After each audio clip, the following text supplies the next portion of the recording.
Last weekend में मैं एक हॉलीवुड फिल्म देख रही थी, पैसेज टू इंडिया। उसमें मुझे देख के ये चीज़ बहुत इंटरेस्टिंग लगी कि उसमें इंडिया को बहुत ही ब्यूटीफुली दिखाया गया है। तो मैंने यश से बात करी, जिसने मुझे रेकमेंड किया था कि क्या ऐसी फिल्म्स और भी हैं हॉलीवुड की जो इंडिया पे सेट हों।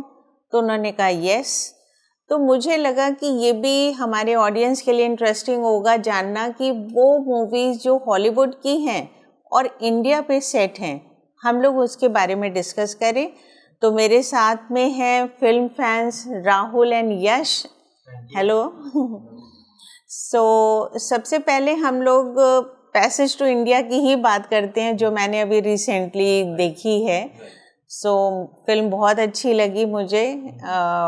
इंडिया भी बहुत डिफरेंट सा दिखा। तो तुमने ये फिल्म कब देखी? मुझे आई थिंक हो गए कुछ साल देखे हुए। और जो इस फिल्म के डायरेक्टर हैं डेविड लीन, तो डेविड लीन का मैं काफ़ी बड़ा फ़ैन हूँ। तो उनकी जो और फिल्म हैं, सारी तो नहीं but most of the films मैंने देखी हैं।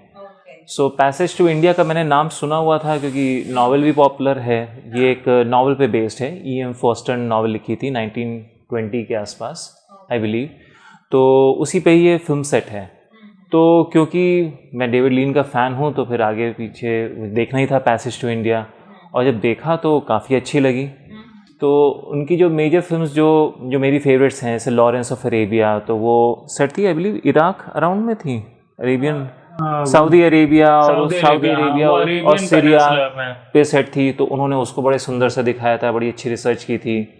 ऐसी ब्रिज ऑन रिवर क्वाई थी, तो उसमें हाँ श्रीलंका, सिलोन, इन सब में के अराउंड सेट थी। वहाँ पे जापानीज ने जब अपना प्रिजनर ऑफ वॉर कैंप बनाया था, तो वो जब भी कोई फिल्म बनाते थे तो उसके पीछे काफ़ी रिसर्च करते थे। प्लस उनकी विजुअल जो आई थी, जो उनके विजुअल्स होते हैं, यानी कुछ बार मैंने लॉरेंस ऑफ अरेबिया भी दिखाई है, तो उसके कुछ सीन्स हैं बहुत ही ब्यूटीफुली शॉट हैं। सेम पैसेज टू इंडिया में, तो पैसेज टू इंडिया की स्टोरी भी कॉम्प्लेक्स है क्योंकि 1920s में सेट है। तो उस समय जो टेंशन्स थे इंडियंस और ब्रिटिशर्स के बीच में, इंडियंस ऑब्वियसली उतने रिच नहीं थे, उनके पास पोजीशन ऑफ पावर नहीं थी, वो सारी पावर ब्रिटिशर्स के पास होती थी। उनका एटीट्यूड भी इंडियंस के लिए अच्छा नहीं होता था, बट कुछ ब्रिटिशर्स डिफरेंट भी होते थे। तो ये जो फिल्म है ये दो लेडीज़ के पॉइंट ऑफ व्यू से शुरू होती है, जो कि इंग्लैंड से ट्रैवल कर रही हैं, इंडिया में आती हैं। मेरा गेस है कि मे बी सब जो ब्रिटिशर जो ब्रिटेन के बाहर नहीं निकलते होंगे, उनको शायद नहीं मालूम रहा होगा कि कॉलोनीज़ में कितना रेसिस्ट एटीट्यूड होता था उन ब्रिटिशर्स का टुवर्ड्स इंडियंस। तो जब वो आती हैं और देखती हैं कि उनका सन या वो कैसे बिहेव कर रहे हैं, तो उनको भी और लगता है कि ये कैसे कर रहे हैं। तो ये सब कॉम्प्लेक्सिटीज़ थी उसमें। तो डिफरेंट 4-5 कैरेक्टर्स जो मेन कैरेक्टर्स हैं, तो एक स्लाइटली ओल्डर लेडी है जो अपने बेटे से मिलने आ रही है। यहाँ पे जो कैरेक्टर विक्टर बनर्जी ने पोर्ट्रे किया था, डॉक्टर अजीज़, हाँ डॉक्टर अजीज़ हैं, तो उनका एक पॉइंट ऑफ व्यू था। वो मुस्लिम कैरेक्टर हैं। तो शुरुआत ही एक लेडी से जब होती है, जब मुलाकात होती है तो मॉस्क में होती है, तो पहले वो थोड़ा गुस्सा होते हैं कि कैसे आ गई, फिर वो रिस्पेक्टफुल हैं तो उन लोगों की फ्रेंडशिप हो जाती है। उसी तरह से एक ब्रिटिश हैं जो वो एक लोकल स्कूल है उसके प्रिंसिपल जैसे हैं। तो इन सब के जो आपस में जो रिलेशंस हैं वो भी कॉम्प्लेक्स हैं। जो इंडिया का पोर्ट्रेयल है जो उसमें दिखाया है, वो भी जैसे क्रिटिसाइज़ करना हो तो हर चीज़ को क्रिटिसाइज़ कर सकते हैं, बट वैसे काफ़ी अच्छे से दिखाया था और उस स्पिरिट को कैप्चर किया था। तो इसलिए पैसेज टू इंडिया मेरी भी वन ऑफ द फेवरेट्स है, जो कि हॉलीवुड फिल्म जो इंडिया में सेट है। बट उसमें एक चीज़ के बारे में भूल नहीं सकते हैं, मिस्टर गोड बोले। प्रोफेसर गोड बोले जो थे उसमें एक कैरेक्टर थे, वो बेसिकली कोई इंडियन कैरेक्टर दिखाया गया था जो बहुत ही हाईली रिस्पेक्टेड टीचर होते हैं। वो काफी मिस्टीरियस से लगे। तो वो उनका कैरेक्टर स्क्रिप्ट में लिखा गया था कि इंडियन है और बताया भी इंडियन गया था, बट प्ले एक वाइट मैन प्ले कर रहा था। इंग्लैंड के एक बहुत ही बड़े एक्टर थे एलिक गिनेस। इनफैक्ट उनको नाइटहुड भी शायद से मिली हुई है। और आई बिलीव जो वैसे भी जो मेन स्ट्रीम हॉलीवुड देखते हैं उन लोगों ने उनको स्टार वॉर्स में देखा होगा एज ओबी-वॉन केनोबी। तो वो बहुत बड़े एक्टर थे वहाँ के। तो ऑब्वियसली वो इंडियन जैसे देखने में लगते भी नहीं थे, तो क्यों खास क्या है? हाँ, वो मिस्टीरियस डिसीजन था एक्चुअली। एक था कि वो उनकी हर फिल्म में ऑलमोस्ट हुआ करते थे। तो लॉरेंस ऑफ अरेबिया में भी वो उसमें ब्राउन फैजल, हाँ प्रिंस फैजल बने थे। हाँ, उसमें अरेबियन बने थे, अरेबियन और वाली जो रशिया में सेट थी, क्या नाम था उसका, डॉक्टर ज़िवागो, उसमें भी उनकी थी अपीयरेंस। ऑब्वियसली ब्रिजन बट क्योंकि हम लोग इंडियन से, तो जब एज एन इंडियन देखा तो बहुत ही ऑड लगा कि एक तो देखने में लग नहीं रहे थे, प्लस फनी लग रहे थे, तो उनका एक्शन बहुत फनी सा लग रहा था। इट्स नॉट कि so yes, one of the ये क्रिटिसिज्म था कि जो कास्टिंग की थी, दूसरे कुछ और भी क्रिटिक्स। और बेस्ट बात ये थी उस कैरेक्टर की जरूरत भी नहीं थी स्टोरी में। अब स्टोरी के लिए इम्पोर्टेंट था कैरेक्टर, वो थोड़ा सा दिखाना था कि इंडियन प्रीस्ट या इस पर्सनालिटीज कैसी यस यस, पर वो इंडियन नहीं लग रहे थे, तो मुझे ये चीज मालूम तो वो कैरेक्टर थोड़ा हल्का हो गया था उसकी वजह से, तो मुझे वो मिस्टीरियस कैरेक्टर लग रहा था। लेकिन आई थिंक तो कुछ कट भी किए गए थे ना उनके सीन्स। हाँ, फाइनली उनके सीन्स कई एडिट भी कर दिए थे डायरेक्टर ने, जिस वजह से थोड़े गुस्सा भी हो गए थे। हाँ, लेकिन जो उसका जो बेसिक प्रेमिस है, जो उस नॉवल का जो मेन कॉन्फ्लिक्ट है, अब अगर किसी ने नहीं देखी है तो उसको अभी रिवील नहीं करते हैं, बट वो एक आपको सीन याद होगा जिसमें वो लोग केव्स में जा रहे हैं, एक सॉर्ट ऑफ घूमने के लिए जा रहे हैं, तो केव्स में जा रहे हैं, वहाँ पे कोई इंसिडेंट होता है, तो डॉक्टर अजीज़ और जो एडला नाम था उसमें जो हीरोइन बनी है, तो उन दोनों के बीच में वो रिफ्ट हो जाती है, उसी की वजह से वो इंडियंस और ब्रिटिशर्स के बीच में हो जाती है, तो वहाँ पे जो टेंशन्स थे और बहुत राइज करते हैं इंडियन कम्युनिटी और ब्रिटिश कम्युनिटी के बीच में, जो रेसिज्म है उधर से ब्रिटिशर्स का वो निकल के आता है, इधर जो डिसलाइक है इंडियंस का निकल के आता है। तो ओवरऑल आई वुड से कि कई बार फिल्म्स सेट होती हैं किसी कंट्री में, जैसे बॉलीवुड फिल्म्स की बात करें, कई बार स्विट्ज़रलैंड में गाने की शूटिंग कर लेते हैं जाके, बट उसमें स्विट्ज़रलैंड के बारे में कुछ नहीं पता चलता है। कई बार ऐसी हॉलीवुड फिल्म्स दिखाती हैं इंडिया को, बड़ा वो स्टीरियोटिपिकल पोर्ट्रेयल होता है, वो चांदनी चौक में चले जाएंगे, वो एक भीड़ वाली गली दिखा देंगे और कहेंगे ये इंडिया है। Obviously India is so much more than that. तो या वही टिपिकल होता है कि कोई बांसुरी वो बजा रहा है, उधर सांप आ रहा है, स्नेक चार्मर जो अभी हम लोग जैसे जेम्स बॉन्ड की फिल्म में हुआ था, बट इसमें पहली बार डॉक्टर, लॉयर, जिनकी कुछ नीड्स, एस्पिरेशन है, उनकी पर्सनल लाइफ कैसी है, तो इस वजह से वो फिल्म काफ़ी अच्छी लगी थी, पैसेज टू इंडिया। फिल्म अच्छी है। हाँ, इसके अलावा भी बहुत सी ऐसी फिल्म्स हैं, जैसे गांधी तो आपने ही देखी भी होगी शायद। गांधी तो आई बिलीव सबने देखी होगी इंडिया में। वही, और इनफैक्ट मुझे बचपन पहले लगता था कि वो इंडियन मूवी वो भी सबको लगता होगा कि ये तो इंडियन फिल्म है, वो इतनी ज़्यादा अच्छी थी। हम लोग भी ऐसे ही समझते थे जब वो आई थी, लेकिन फिर बाद में ये क्लियर हुआ कि नहीं। तो वो उसकी ब्यूटी है कि इतनी अच्छी है कि किसी को फील ही नहीं होता है कि वो हॉलीवुड फिल्म है या किसी ब्रिटिश पॉइंट ऑफ व्यू से हम लोग देख रहे हैं। वो क्योंकि ऑब्वियसली ब्रिटिशर्स को ख़राब दिखाना ही था, कॉलोनियल ब्रिटिश थे, बट ऐसा कहीं फील नहीं हो रहा था कि एक हॉलीवुड के किसी पर्सन ने आगे बनाई है। और उसमें इनफैक्ट गांधी जो थे वो लग भी रहे थे, जो बने थे कि वो इंडियन ही है, जबकि वो हाफ ब्रिटिश थे। वो बेन किंग्सले हाफ ब्रिटिश है, हाफ इंडियन भी है। मेरे ख्याल में गांधी को इतना अच्छा पोर्ट्रेट शायद इंडियन मूवीज में नहीं मिली। हाँ, कोशिश की गई है लेकिन इस लेवल पे नहीं आ पाए हैं।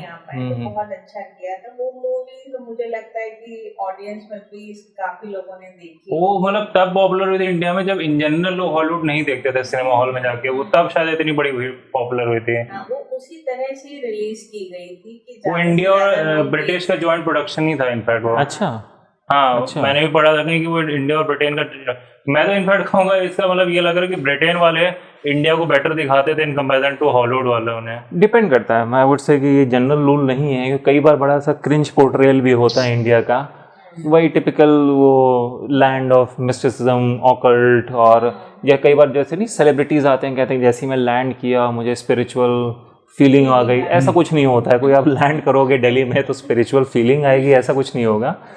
लेकिन इन सुनकर आते हैं तो उनके पब्लिसिस्ट वो पीआर वाले लिख के दे देते होंगे, बट ये जो फिल्म्स थी इन्होंने एक्चुअली में स्टडी किया, इन्होंने उसके बाद तो इसीलिए बेटर पोर्ट्रेयल हुआ, क्योंकि ऐसा लगता है कि उसके पीछे जो राइटर्स डायरेक्टर्स थे उन्होंने उसके बाद स्टडी किया इंडिया को Yes. अच्छी तरह से स्टडी Yes. किया। प्लस इट आल्सो हेल्प्ड कि उसमें इंडियन खुद ही इंडियन एक्टर्स वगैरह थे, मे बी कुछ इंडियन क्रिएटिव टीम हो, तो वो ऑब्वियसली और ऑथेंटिक हो पाएंगे, और एज अपोज टू कोई आपने किसी और कंट्री वाले को बोल दिया कि भाई तुम इंडियन बन जाओ, तो वो उतनी ऑथेंटिसिटी नहीं ला पाएगा। फिर जो लोकल चीजें होती हैं उसके बारे में उतना डेप्थ में नहीं मालूम। तो और किसी मूवी के बारे में जो कि इंडिया पे सेट हो? एक तो ऑक्टोपसी, हाँ, वो हम लोग को काफ़ी अच्छी लगती है। अगेन जो हम लोग बात कर रहे थे कि इसमें बड़ा रिस्पेक्टफुल दिखाया था पैसेज टू इंडिया, ऑक्टोपसी बिल्कुल कंप्लीट रिवर्सल थी। उसमें जो शुरुआत होती है उसमें शुरुआत होती है कि जेम्स बॉन्ड आता है और लोग वही बीन बजा रहे हैं और सांप वो निकल के आ रहे हैं, इनफैक्ट प्रकाश विजय अमृतराज, विजय अमृतराज वो स्नेक चार्मर बने, मतलब ये मान के मतलब चलो स्नेक चार्मर बने नहीं है, वो बने उनके साइड के या ब्रिटिश वो एजेंट टाइप के हैं, लेकिन शुरुआत वो है कि वो भी बीन बजा रहे हैं, जिसका जिस समय आई थी मेरे तक वहाँ पर बेस्ट माई इमेज के बारे में लोगों का, बाहर वालों का एक यही शायद स्टीरियोटाइप थी, बट उन्होंने रिसर्च भी नहीं की थी। मेन तो वो था गांधी के लिए आए थे प्रॉपर इंडिया में, रिसर्च की थी कि कौन थे। इन्होंने मुझे लगता है बेसिक कहीं मैगजीन वगैरह में देख लिया होगा। और पहला सीन हाँ इनफैक्ट कुछ ऐसी था ना, आगरा या वाराणसी में लैंड करते हैं और वहीं से ये जो स्नेक चार्मर का जो होता है इंस्ट्रूमेंट बीन हाँ, उसमें आप उस जेम्स बॉन्ड का ट्यून सुन सकते हैं, वो ऐसा था। नॉट से कि वो इंसल्ट करने के लिए ऐसा होता है, बट वो बड़ा स्टीरियोटिपिकल जिसको कह सकते हैं कि अच्छा इंडिया है तो स्नेक चार्मर्स को दिखाना है। एक इमेज होती थी कि कोई आदमी है वो एक बेड है जिसमें कि नेल से निकले हैं, उसमें लेटा हुआ है और एक आदमी उसमें भाग के चला जाता है तो वही माँ चलाने लग जाता है। इतना फनी था, उसको बहुत रिसर्च नहीं करा, वो कार्टून है। मुझे लगता है कि जो पुरानी स्टोरीज हैं, माइथोलॉजिकल स्टोरीज, उन सबको पढ़ के एक अलग मुझे लगता है दो चीजें, एक तो मेन बात ये थी कि रिसर्च नहीं किया होगा, दूसरा चीज ये थी कि जो उसमें हीरो था रॉजर मूर, उसका जो जेम्स बॉन्ड था उसका वर्जन डिफरेंट था एज अपोज टू डिफरेंट और जो एक्टर्स जिन्होंने जेम्स बॉन्ड प्ले किया। जैसे आजकल जो डैनियल क्रेग प्ले करते हैं वो बहुत ही सीरियस सोवर टाइप के जेम्स बॉन्ड होते हैं, उनके थोड़े कार्टूनिस्ट टाइप के होते थे। तो कार्टूनिस्ट का मतलब है कि थोड़ा बहुत स्टीरियोटाइप्स वगैरह होंगे, जैसे आप टॉम एंड जेरी देखेंगे तो थोड़ा बहुत स्टीरियोटाइप्स उसमें भी होते थे। तो ये एक्चुअली में कार्टूनिस्ट था। जैसे कौन सी जब भी फॉरेन में सेट करते थे, चाहे वो हांगकांग में सेट की हो, जापान में सेट की हो, तो उनके जो स्टीरियोटाइप होते हैं कि सब हम लोग कung fu कराटे करेंगे और नाइफ वगैरह, ऐसे ही नहीं किसी में था। जो थाईलैंड में एक मूवी सेट थी उसमें कुछ ऐसा था ना, मार्शल आर्ट्स वाला सीन था कोई उसमें। राइट तो थोड़ा सा स्टीरियोटिपिकल होता था, तो वो डिसरिस्पेक्टफुल करना नहीं चाहते थे। इनफैक्ट कई शॉट्स हैं जो काफ़ी सुंदर भी उसमें दिखाए हैं, उसमें भी इंडिया सुंदर दिखाया है, तो हम लोग को काफ़ी अच्छी लगती है। We are a fan of the film, but अगर किसी को रिस्पेक्टफुल पोर्ट्रेयल देखना हो तो वो उससे उम्मीद ना रखें।